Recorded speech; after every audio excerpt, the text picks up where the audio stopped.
In this video, you're going to find out how much money Kevin O'Leary was paid as a sponsor for FTX and how much money he lost being involved with FTX.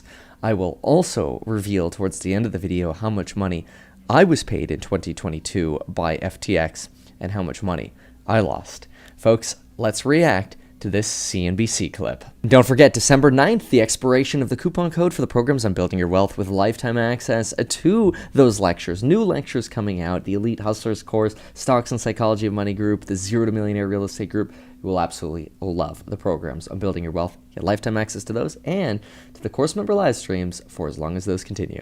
I want to understand how much money you lost in the context, but I also want to understand how the investment and this ambassadorship happened. At the time that it happened, you did disclose it, but I want to understand how you went from calling crypto garbage at one point, as you know, to deciding that this was something that you were going to stand behind. Yes, I recall that conversation, calling it garbage, right here on this show in 2017. That was a time when a New York hotel was being tokenized here, and I was looking at that, and the regulator let me know they were not happy with that idea. And that's when I stepped away from this, because clearly the regulatory environment was not prepared. Then facts changed. I saw the Canadians issue the first ETF with Bitcoin as underlying, Ethereum, then Switzerland opened up, then Australia opened up. And then I said, wait a second, world's changing, I got to be an investor. And that started my journey. I'm an investor in the largest regulated exchange in Canada, called WonderFi. The wallets are called BitBuy. We're regulated by the OSC. I have my accounts up there. Right. But I felt that getting involved when I was approached with Sam Bankman-Fried, that I could get an inside seat on what was considered then. And I got to tell you, the institutional interest in FTX on the U.S. equity was unbelievable. The amount of people that approached me saying, how do I get a piece of this deal? And I said at that time, I am a paid spokesperson. I cannot bring you as an LP. Not a single dollar that I lost is anybody else's money except mine. That's important for me because that's an issue. Now, what Kevin O'Leary just described is known as speculating on regulation coming. It's frequently done with the cannabis industry, and it's frequently done on money-losing companies.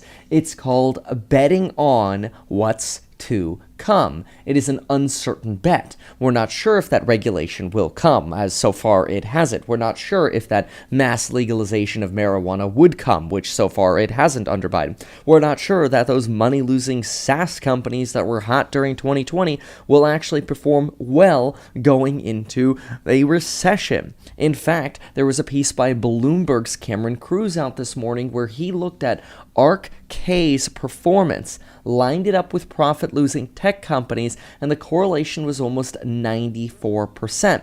And they noticed that most of ARK's historical returns came from following the beta of money-losing companies, not necessarily alpha, and that their alpha has recently turned negative. Now, quickly, so we can get back to Kevin O'Leary, beta just means how much a stock is expected to move relative to an index. So if a stock has a beta of 2, the S&P goes up $1, a beta of 2 stock is expected to go up 2. If the stock goes up $2.50, that means it outperformed by 50 cents on its beta. That is the alpha. That's why people say they want to seek alpha, which is a greater return above what you would expect the volatility of a stock's movement to be.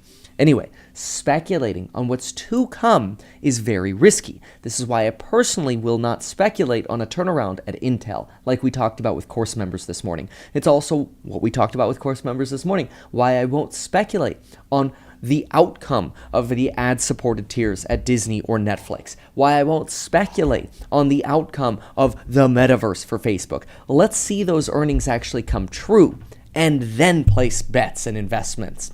That could lead to lower returns, but it lowers risk, which, lowering risk, especially in tough times, can lead to net greater returns. How much were you paid?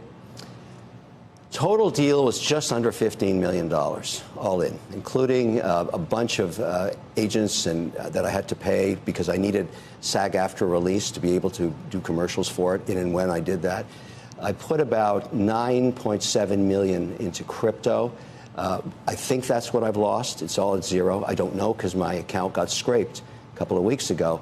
all the data, all the coins, everything. It sounds to me like Kevin's $15 million deal was probably all just getting paid in tokens. It wouldn't shock me that part of the contract was just paying Kevin O'Leary in tokens. Hey, look, you make this money, you be the spokesperson, you be the sponsor, place that money into FTX. Now, remember, in this video, I'm also going to reveal what happened with my payments, okay? We'll talk about that in this video, but let's keep going with the CNBC clip here first. So then I lost the money I invested in the equity as well. Those are zeros, too. It was not a good investment, Andrew, okay? I don't make great investments all the time. Luckily, I make more good ones than bad ones, but that was a bad one. Okay, let me ask you this, though.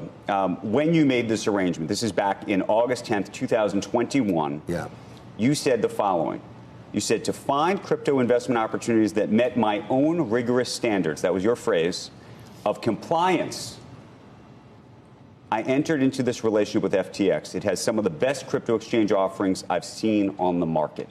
Yes. Given that you were the spokesman and ambassador for this company, yes, because what kind of diligence did you do around this issue of compliance, given where we sit today? I obviously know all the institutional investors in this deal. We all look like idiots. Let's put that on the table, okay?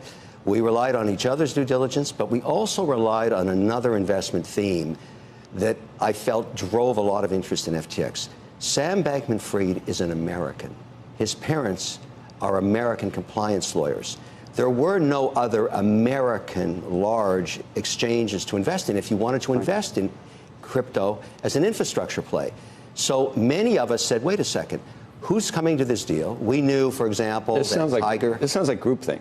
Yeah, groupthink is very common, unfortunately, in Wall Street. It's basically herd mentality, right? Many people think that only happens amongst retail investors, but the reality is it happens amongst institutions as well. For example, I got involved with FTX because I saw Sequoia Capital was backing them. Kevin O'Leary was backing them, right? The more of these big institutions you see backing, the more interested you are. It's terrible. Obviously, everybody wishes they could go back and undo their relationship with FTX, but anyway, let's keep going. $15 million, though, that's pretty nice, Kevin O'Leary. Way more than I got. Did you know there was no CFO? Look, at the end of the day, to say that there was no CFO is also a bit of a falsehood. This was a nascent industry with a disruptor at its helm, creating positions that didn't have traditional names, okay? That's just the way it was. In retrospect, yes, it's a mistake. However, I feel obliged at this point to go to the end of this, particularly... What does that mean? It means that I need to find where the money went. I'm going to start with my own journey, with my own account. Bankman-Fried reached out to me last Saturday. And I said, look, Sam, I am just one investor, but my account has a zero in it, and there are no accounting records. Where did the money go? And to the extent you can help me, tell me, point me in the direction, because I will, on behalf of every other shareholder, go find where this money is. The next day we talked for over an hour, and he walked me through his scenario, and I learned a lot. Now, sorry? What did you learn? I learned, first of all, I said, what was the large drawdown of your capital? Where did the cash go? One of the biggest uses of cash was to buy back his shares from Binance, which owns 20% of his exchange. And the reason he had to do that, according to him, was that every time they applied for a license anywhere, the Know Your Client got jammed up with Binance, where the ownership is opaque. And he had to buy it back. That cost him a lot. Couple of $1 billion. But do you think that he was taking customer funds to do that? Yeah. Did he take that money from customers to get it? Well, the only way to answer that question, and I told him, and he agreed. I said, look, Sam, you start this journey with me, and wherever the chips fall, that's on you. Because, we're talking about this. I'm going to pursue it. I agreed last night when Pat Toomey called me to sit on that committee next week. I will be a witness there. You plan to testify? I've agreed to testify. He called me last night around 8 o'clock. I agreed to testify. I've spent a lot of my time on the Hill. Now, there's also been a lot of drama about this committee, by the way, about Maxine Waters not subpoenaing Sam Bankman-Fried. She says, look, we're voluntarily inviting him to come out for an initial committee meeting on the 8th, and if he doesn't show for this, then we'll subpoena him for the 13th. So I think this is kind of interesting. We'll see how this breaks down, but definitely a lot of political tension going on here because of the expectations that Sam Bankman-Fried donated way more money to Democrats than he did to Republicans, and therefore Democrats might be trying to shield him. We've certainly seen a lot of media puff pieces on Sam Bankman-Fried, which are deemed to be potentially puff pieces because of his donations. Although Sam Bankman-Fried says he donated to Republicans equal amounts, if not more, through back and black channels, like channels that you can't see as visibly because he wanted the media in his favor, so he hid donations to Republicans, but more clearly donated to Democrats. Nobody knows if that's BS. We know Sam Bankman-Fried is really good at talking around in circles and making you think he's believable, but the reality is, at bare minimum, he was criminally negligent at FTX. He had a duty to his customers and completely failed that. I believe he belongs in prison. Now, what about pay? So, I had 2 sponsor agents that got me involved with FTX this year. Keep in mind, I invested $400 with fees and everything. It worked out to about $433,000 into BlockFi. That's assumed to be zero. Okay, zero, all gone. FTX this year, sponsor number 1, $118,000. Sponsor number 2, $59,287.50, and I'm still owed apparently $70,000, which I expect I'll never see that $70,000. So that's it. It's actually for this year. Substantially less, and I really started my FTX, or really sort of expanded my FTX partnership this year. Last year was even a smaller partnership or involvement that I had with FTX. I had more of an involvement last year, you might remember, with suggesting you get free stocks with Webull by going to, meetkevin.com/Webull or meetkevin.com/life, right? Those were bigger sponsors and affiliates for me in 2021, by far.